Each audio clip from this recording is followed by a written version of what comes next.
क्या हो अगर हम कहें कि एक ही वक्त पर दुनिया कहीं जम रही थी तो कहीं जश्न मना रही थी।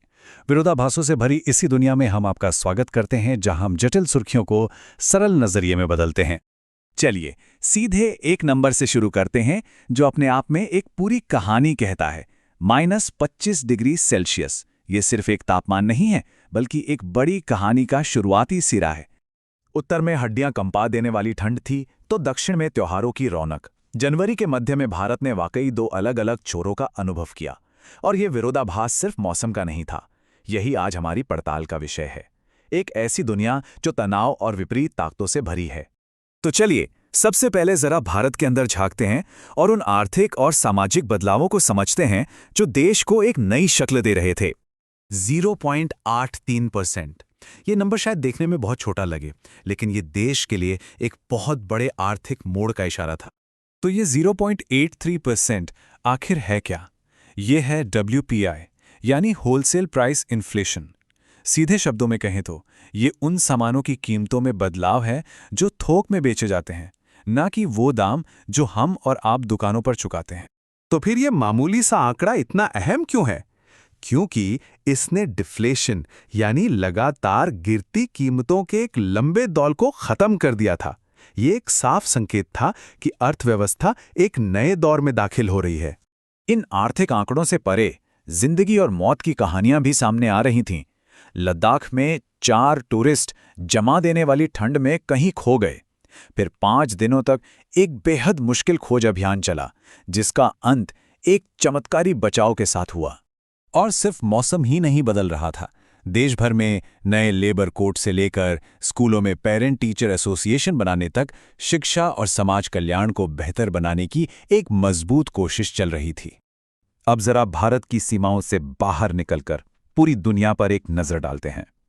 दुनिया भर में जियोपॉलिटिकल तनाव, यानी देशों के बीच का तनाव, बढ़ता ही जा रहा था। ईरान में एक बड़ा मानवाधिकार संकट खड़ा हो रहा था, जहां एक प्रदर्शनकारी को फांसी देने की तैयारी थी। इस पर अमेरिका ने बहुत तीखी प्रतिक्रिया दी। इसी बीच अमेरिका में वेनेजुएला के साथ बढ़ते तनाव ने सीनेट को एक बड़ा कदम उठाने पर मजबूर कर दिया।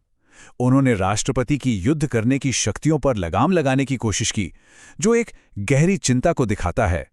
ये सलाह इस बात पर जोर देती है कि कैसे देशों के बीच का तनाव बहुत तेजी से आम नागरिकों की जिंदगी पर असर डाल सकता है। और ये तनाव सिर्फ 1-2 देशों तक सीमित नहीं था। लंदन में एक नए चीनी दूतावास को लेकर ब्रिटेन परेशान था, तो वही भारत और श्रीलंका एक बार फिर मछली पकड़ने के अधिकारों को लेकर आमने सामने थे। इन राजनीतिक तनावों के बीच ग्लोबल इकोनॉमी भी कुछ बहुत ही मिले-जुले कंफ्यूजिंग से सिग्नल भेज रही थी।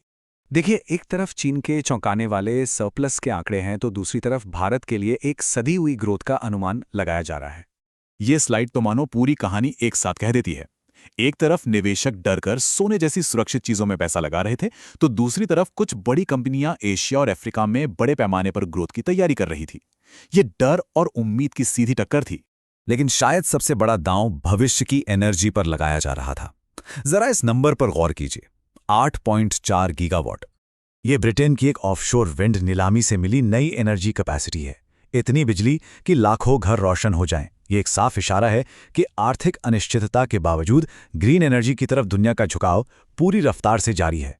चलिए अब इन बड़ी बड़ी बातों से हटकर इंसानी उपलब्धियों और ब्रह्मांड से जुड़ी जिज्ञासा की कहानियों की ओर लौटते हैं, जो इसी दौरान सामने आईं।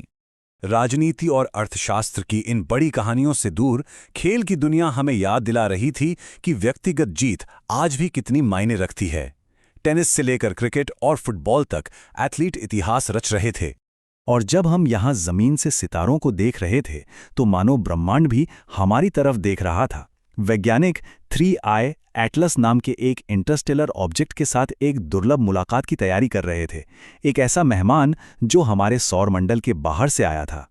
तो ये सारी घटनाएं, चाहे वो महंगाई के आंकड़े हों या अंतर्राष्ट्रीय घटनाएं, सब मिलकर एक ऐसी दुनिया की तस्वीर बनाती हैं जो लगातार एक गतिशील तनाव में जी रही है। तो इन सब बातों से हम क्या समझें? ये हमें एक आखिरी और सबसे बड़े सवाल पर लाकर खड़ा कर देता है।